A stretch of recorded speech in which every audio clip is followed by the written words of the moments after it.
Hello दोस्तों, आप सभी का स्वागत है मुमताज़ एकेडमी में। आज हम लोग जानेंगे भूकंप के बारे में। जैसे पिछली कक्षाओं में पृथ्वी की आंतरिक संरचना के बारे में जान चुके थे, ये भी जान चुके थे कि भूकंप कहाँ से आता है। ये आता है हमारा मेंटल से। तो हम लोग आज जानने वाले हैं भूकंप के बारे में। भूकंप यानी इंग्लिश में होता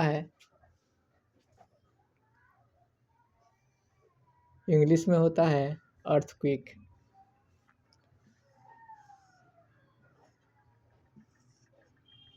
सबसे पहले हम लोग जानेंगे भूकंप क्या है। पृथ्वी को अचानक हिलना डुलना भूकंप कहलाता है। पृथ्वी को अचानक हिलना डुलना क्या कहलाता है? भूकंप कहलाता है।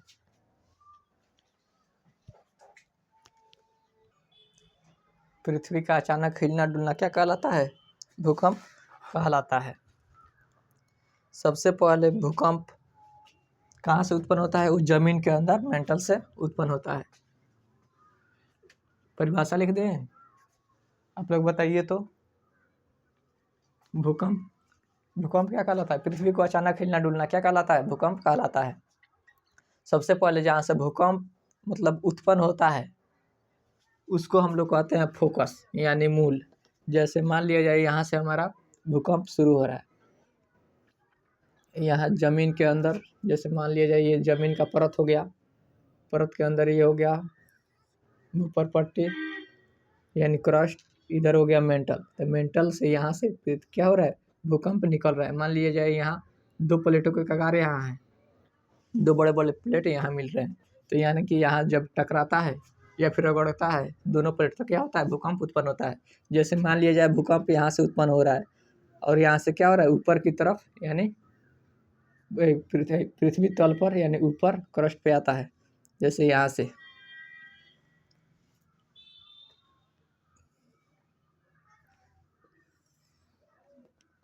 क्या हो रहा है? भूकंप मान लिया जाए यहाँ से निकल रहा है। तो जहाँ से भूकंप उत्पन्न होता है इसको बोलते हैं मूल यानी फोकस। इसको बोलते हैं मूल यानी फोकस। इसको बोलते हैं फोकस। इंग्लिश में बोलते हैं फोकस, हिंदी में बोलते हैं मूल। जहाँ से भूकंप उत्पन्न हुआ शुरू होता है उसको बोलते हैं जहाँ से भूकंप उत्पन्न होता है उसको बोलते हैं मूल यानी इंग्लिश में बोलते हैं फोकस। और जब ये जाकर पृथ्वी तल पर जब ऊपर टकराता है यहाँ, तो इसको बोलते हैं हम लोग ईपी सेंटर, अधिकेंद्र। इसको बोलते हैं अधिकेंद्र। इसको बोलते हैं ईपी सेंटर।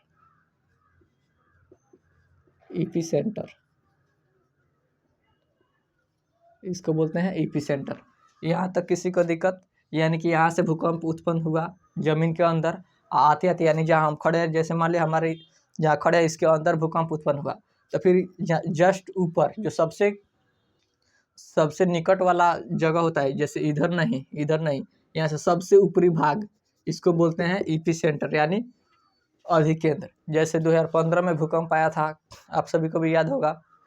तब वहाँ का भूकंप का ईपी सेंटर कहाँ था? वो था नेपाल में। सेम वैसे ही यहाँ का कहाँ है? जैसे मान लीजिए जहाँ से उत्पन्न हो रहा है उसको बोलते हैं मूल यानी फोकस। जहाँ पृथ्वी के ऊपर तल पर टकराता है उसको बोलते हैं अधिकेंद्र यानी ईपी सेंटर। जब हमारा भूकंप उत्पन्न होना शुरू होता है तो इसमें से 3 वेव निकलती है यानी 3 तरंगें निकलती है। फर्स्ट को बोलते हैं पी वेव यानी प्राइमरी वेव, दूसरा को बोलते हैं एस वेव यानी सेकेंडरी वेव, और तीसरा को बोलते हैं एल वेव यानी लव तरंग यानी लव वेव। तो पहला, जैसे मान लीजिए सबसे पहले हमारा पहुंचता है पी, ये हमारा हो गया ईपी सेंटर।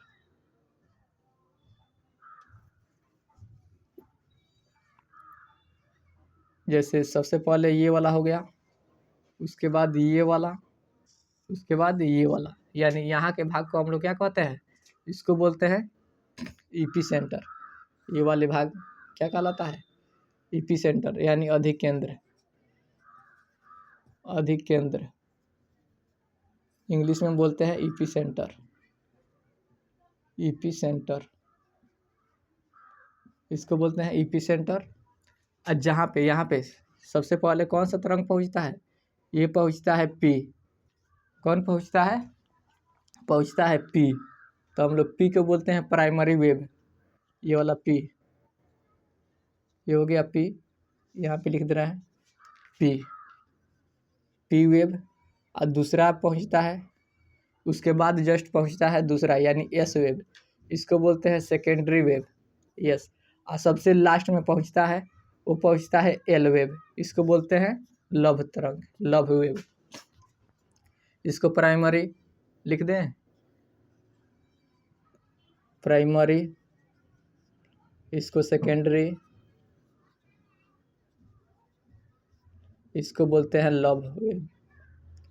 HD लव नामक वैज्ञानिक ने इसका खूब खोज किया था, इसलिए इसका नाम पड़ गया लव वेव। इसको बोलते हैं एल प्राइमरी वेव, ये सेकेंडरी वेव, ये हो गया लव वेव, यानी प्राथमिक तरंग, द्वितीय तरंग और लव वेव यानी लव तरंग। इसमें किसी प्रकार का दिक्कत, जो हमारा प्राइमरी तरंग होता है ये सबसे फास्ट आता है, यानी 6 किलोमीटर प्रति किलोमीटर के दर से आता है। 6 किलोमीटर प्रति सेकेंड, यानी 6 किलोमीटर में कितना चल जाता है, 1 सेकेंड में 6 किलोमीटर चल जाता है। उससे थोड़ा धीरा आता है, धीरा आएगा तभी तो पाछे आएगा। ये आता है 3.5 किलोमीटर पर सेकेंड, यानी 1 सेकेंड में कितना चलता है, 3.5 किलोमीटर। और ये चलता है एल वेव। एल वेव तो एकदम साफ कोढ़िया है, सब धीरे धीरे आता है। ये चलता है 1 सेकेंड में 1.5 किलोमीटर। अब आप लोग बताइए सबसे ज़्यादा खतरनाक कौन होगा, प्रथम या फिर द्वितीय और या फिर तृतीय, यानी एस या फिर एस मतलब या फिर प्रथम यानी पी या एस या एल। सबसे खतरनाक कौन होगा, सबसे खतरनाक है इसमें एल। इसका नाम है खतरनाक है तो ये भी खतरनाक होगा। जैसे मान लिया जाए जो सबसे तेज आएगा वो क्या होगा, सबसे तेज चला जाएगा, तो इससे कोई दिक्कत नहीं है। और ये है धीरे धीरे आता है, धीरे धीरे आएगा और धीरे धीरे जाएगा, जितने धीरे धीरे आएगा उतने ज़्यादा तबाही मचाते जाएगा। तो सब उस मतलब इससे कम खतरनाक होता है ये, और सबसे खतरनाक होता है एल तरफ, यानी कि जैसे धीरे धीरे आ रहा है, पूरा हिलाते डुलाते तब जा रहा है, तो क्या होगा, सबसे ज़्यादा खतरनाक होगा।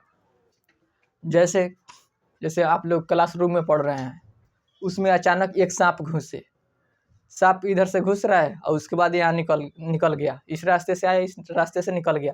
तब बताइए क्लास में ज़्यादातर कितना हलचल होगा, बहुत ज़्यादा हलचल हो गया या थोड़ा बहुत हलचल होगा।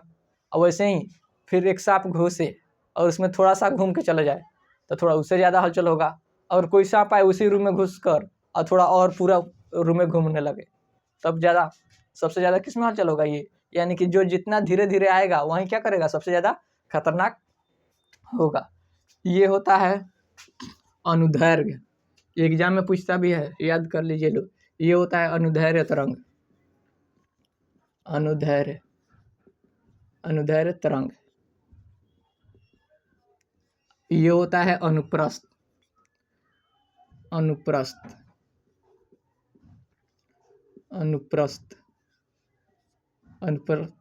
तरंग। आप लोग कॉपी में नोट करते जाइएगा। ये होता है अनुदैर्घ्य।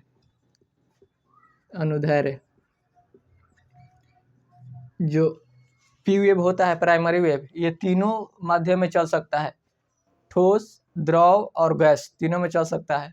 और जो सेकेंडरी वेव है ये लिक्विड में नहीं चल सकता, यानी द्रव में नहीं चल सकता, केवल चलता है ठोस और गैस में। और लव वेव है ये भी तीनों में चल सकता है, तीनों में चलता है तभी तो इतना खतरनाक है, क्योंकि धीरे धीरे चलता है, वो तीनों में चलता है, ठोस, द्रव, गैस। ये भी क्या है, अनुदैर्घ्य है। अनु मतलब मान लीजिए, जैसे याद करने का तरीका, अनुदैर्घ्य मतलब अंदर चलता है, अनुप्रस्थ यानी ऊपर। जैसे प्रकाश तरंग क्या होता है, ये होता है अनुप्रस्थ।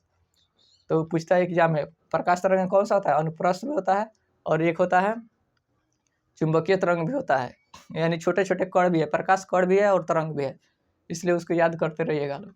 और जो अनुदैर्घ्य है, जैसे ध्वनि, ये किसी का माध्यम के अंदर ही चलता है, इसी को बोलते हैं क्या, अनुदैर्घ्य। जैसे ध्वनि चलने के लिए क्या चाहिए, कोई ठोस माध्यम चाहिए, क्या वो निर्वात में चल सकता है, निर्वात में नहीं चल सकता है। जैसे निर्वात किसको बोलते हैं, जैसे मान लिया जाए निर्वात, जैसे इसमें दिख रहा है, इसमें से क्या किया जाए, जो हवा इसमें भरा है ना, हवा है ना इसके अंदर, इस हवा को पूरा खींच कर निकाल दिया जाए तो क्या हो जाएगा, बिल्कुल खाली। जब बिल्कुल खाली हो जाएगा तब इसमें किसी भी मतलब बंद कमरे का हवा पूरा तरीके से निकाल लिया जाता है, उसी को बोलते हैं निर्वात। यानी कि जिसमें हवा ना हो, कुछ भी ना हो, उसको बोलते हैं निर्वात। तो निर्वात में नहीं चल सकता है। यहाँ तक समझने में किसी को दिक्कत है तो बताइए। बोर्ड पे स्पष्ट रूप से दिख रहा है ना इधर, रुक जाओ हम ही देख ले रहे हैं दिखाई दे रहा है कि नहीं। चलिए पढ़ा जाएगा।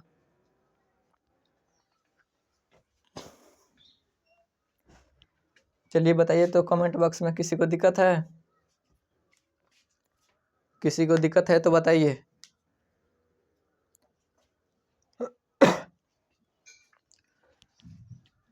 फिर से एक बार सुन लीजिए लो। जहाँ से भूकंप होना उत्पन्न शुरू होता है उसको बोलते हैं मूल यानी फोकस। जहाँ पे पृथ्वी के सतह के ऊपर आकर टकराता है उसको बोलते हैं अधिकेंद्र यानी एपिसेंटर। जो सबसे पहले तरंग टकराता है उसको बोलते हैं प्राइमरी वेव यानी प्राथमिक तरंग। उसके बाद जो आता है वो आता है एस वेव यानी सेकेंडरी तरंग। और जो सबसे लास्ट में आता है उसको बोलते हैं एल वेव यानी लघु तरंग। सबसे ज़्यादा स्पीड होता है प्राथमिक वेव का, उससे थोड़ा कम होता है 3.5 होता है, 3.5 होता है, 3.5 होता है सेकेंडरी वेव का, और 1.5 के करीब होता है लघु तरंग का। जो प्राथमिक तरंग होता है उसको बोलते हैं अनुदैर्ध्य, और जो द्वितीय होता है उसको बोलते हैं सेकेंडरी को बोलते हैं यानी अनुप्रस्थ। अनुदैर्ध्य होते हैं जो लघु तरंग है वो अनुदैर्ध्य होते हैं। यहाँ तक किसी को समझने में दिक्कत। सबसे ज़्यादा घातक कौन होता है, सबसे ज़्यादा घातक होता है एल वेव। ये क्या होता है, लघु वेव क्या होता है, घातक होता है। सबसे ज़्यादा घातक तीर का चिन्ह मतलब क्या होता है, घातक यानी सबसे ज़्यादा लिख दे रहे हैं, सबसे ज़्यादा घातक लिख दे रहे हैं। सबसे ज़्यादा घातक कौन है, एल तरंग क्या है, सबसे ज़्यादा घातक। और प्राइमरी वेव सबसे कम घातक,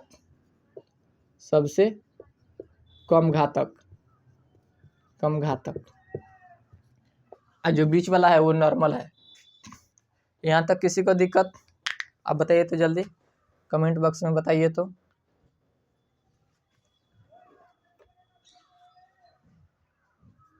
यहाँ तक समझने में किसी को दिक्कत।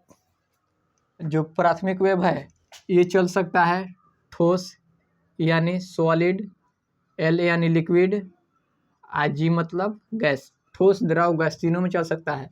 जो अनुप्रस्थ तरंग है ये चलता है सॉलिड और गैस में, लिक्विड में नहीं चलता है।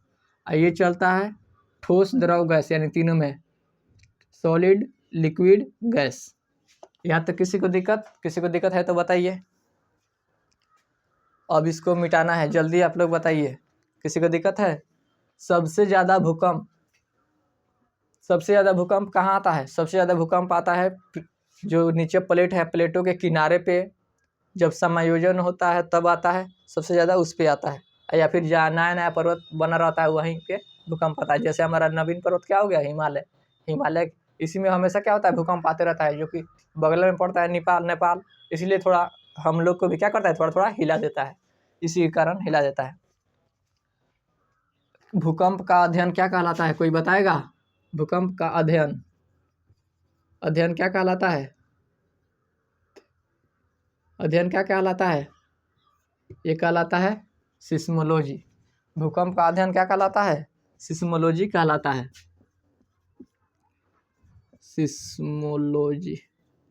सिस्मोलॉजी कहलाता है।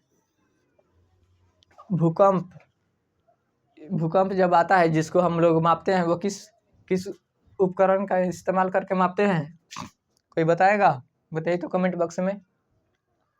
वो मापते हैं हम लोग सिस्मोग्राफ से। यहाँ फोटो बना दे रहे हैं, ये हमारा क्या होगा, सिस्मोग्राफ।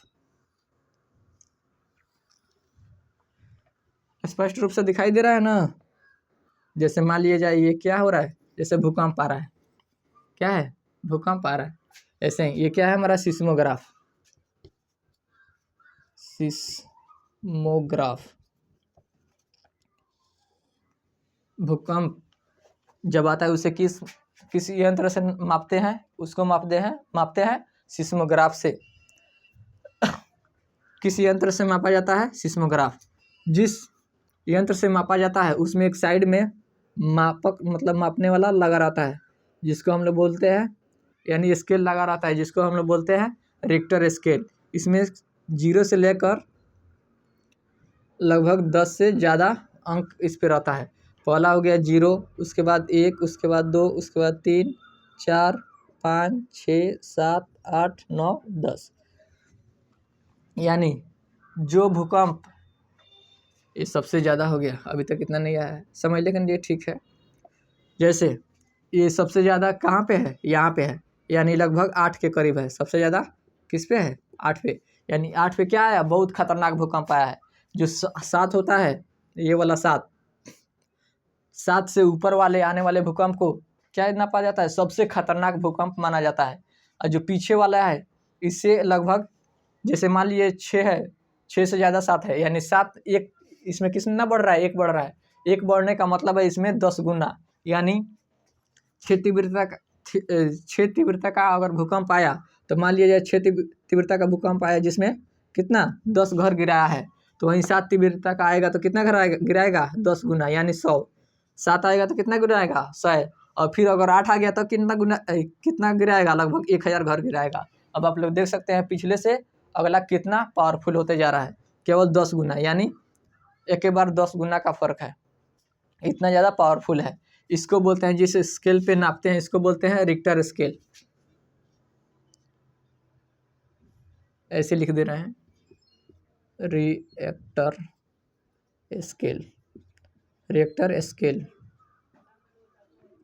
किसी को समझ पढ़ा रहा है ना। रिएक्टर स्केल के माध्यम से क्या होता है, उस पर देखा जाता है कितना तीव्रता का भूकंप आया है, और मतलब किस उपकरण से मापा जाता है, वो मापा जाता है सिस्मोग्राफ से। यहाँ तक किसी को दिक्कत। भूकंप का हमारा अध्ययन क्या कहलाता है, सिस्मोलॉजी कहलाता है। जापान में भूकंप का आना क्या है, नॉर्मल। भूकंप जापान में क्या होता है, भूकंप हमेशा आते रहता है, आते जाते रहता है। अब आप लोग देख सकते हैं भूकंप जापान में इतना ज़्यादा भूकंप आने के बावजूद भी कितना हम लोगों से आगे है। भूकंप भी लगभग हम ही लोग के समय में मान लिए ना कि आज़ाद हुआ था, और वो देखिए जापान कहाँ चला गया, लेकिन हम लोग का देश कहाँ है, अब आप लोग देख ही सकते हैं। यहाँ पे केवल चलता है, केवल यहाँ पे ऊंच नीच, हिंदू मुस्लिम, केवल यही चलता है। इसी की वजह से सबसे ज़्यादा क्या है, हमारा देश और पिछड़ता चला जा रहा है। जैसे वहाँ पे इस तरह का कोई भी भेदभाव नहीं देखने को मिलता है, इसलिए वो क्या है, सबसे आगे है। जैसे हम लोग का देश आज़ाद हुआ 1947 में, सेम वैसा ही वहाँ नेपाल में भी, नेपाल बोल रहे हैं, जापान में भी 1945 में 2 परमाणु बम झेल गया। 1990 के करीब में उसका परमाणु रिएक्टर ब्लास्ट कर गया। अब आप लोग देख सकते हैं तभी भी कितना आगे है, और वहीं हमारे लोग का देश कहाँ चला गया। यहाँ तक समझने में किसी को दिक्कत है तो बताइए। एक बार चलते हैं हम लोग रिवीजन कर लेते हैं। सबसे पहले भूकंप क्या होता है, पृथ्वी को अचानक हिलना डुलना क्या कहलाता है, भूकंप कहलाता है। भूकंप का आने का ज़्यादातर संभावना कहाँ होता है, प्लेट के किनारे पे, या फिर जहाँ नवीन पर्वत बना रहता है और जहाँ पे 2 प्लेट आपस में मिले रहते हैं, वहीं पे क्या होता है, भूकंप आने का संभावना रहता है।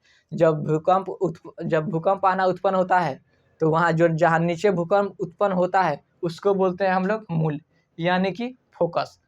सीधे एकदम इसके ऊपर जहाँ पे क्या होता है, जहाँ पे ये भूकंप का ऊपर यानी वेव, सीधे वेव टकराता है उसको बोलते हैं P, और जो नीचे नीचे एक और आता है उसको बोलते हैं S, और जो सबसे लेट से आता है उसको बोलते हैं L।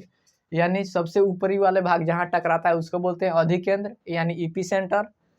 और जो प्रथम वेव होता है वो सबसे फास्ट आता है, वो आता है लगभग 6 किलोमीटर प्रति सेकंड के स्पीड से। ये सबसे तेज आता है और घातक नहीं होता है, सबसे कम घातक होता है। ये कैसा होता है, ये अनुदैर्ध्य तरंग होता है, यानी तीनों माध्यम में चल सकता है, ठोस द्रव गैस, यानी सॉलिड लिक्विड गैस में चल सकता है। वही हमारा होता है एस वेव, जो मतलब 2 नंबर पे आता है, यानी कि उससे जस्ट थोड़ा सा नीचे रहता है, वो कितना के स्पीड से आता है, वो आता है 3.5 के स्पीड से, 3.5 किलोमीटर प्रति सेकंड के स्पीड से आता है। ये होता है अनुप्रस्थ। अनुप्रस्थ यानी कि ये लिक्विड में नहीं चल सकता, ये किस में चलता है, ये चलता है सॉलिड और गैस, यानी कि ठोस और गैस में चलता है। वहीं हमारा हो गया एल वेव। ये क्या होता है, सबसे ज़्यादा खतरनाक होता है, एग्जाम में पूछा भी है, सबसे ज़्यादा खतरनाक कौन सा होता है, ये होता है एल वेव यानी लव वेव। ये होता है अनुदैर्ध्य। ये भी क्या होता है, सबसे ज़्यादा, ये तीनों माध्यम में चल सकता है, ठोस, द्रव और गैस, तीनों में चल सकता है, यानी सॉलिड, लिक्विड, गैस। सबसे ज़्यादा क्या होता है, घातक होता है। एल वेव क्या होता है, सबसे ज़्यादा घातक होता है। इसको जिस यंत्र से मापा जाता है उसको बोलते हैं सिस्मोग्राफ। इसमें क्या होता है, ग्राफ जैसा दिखाई देता है, यानी कि कब कितना भूकंप आया है। 7 जहाँ पे भूकंप आता है, यानी 7 से ऊपरी वाले भूकंप को सबसे खतरनाक माना जाता है। 7 से जितना ऊपर होता जाएगा वो क्या होगा, वो सबसे ज़्यादा खतरनाक होगा। जिस मात्रक पे मापा जाता है उसको बोलते हैं रिक्टर स्केल। जिस स्केल पे मापा जाता है उसको बोलते हैं रिक्टर स्केल। यहाँ पे पिछले से अगला कितना गुना अधिक है, वो है लगभग 10 गुना अधिक है। कितना पावरफुल है, 10 पावरफुल।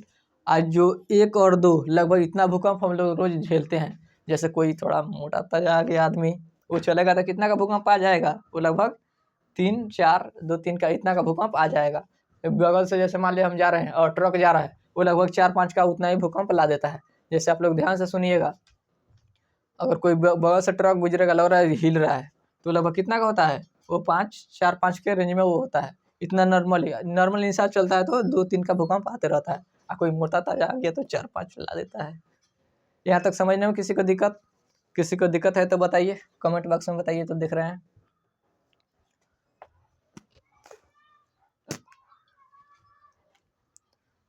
सब कुछ क्लियर है ना, चलिए बताइए। आज के क्लास में हम लोग यहीं तक रहने देते हैं, फिर आज के क्लास में हम लोग जानेंगे सुनामी के बारे में। सुनामी के बारे में हम लोग जानेंगे। सुनामी के बारे में हम लोग अगले क्लास में जानेंगे। तब तक की आज के लिए इतना ही। जय हिंद।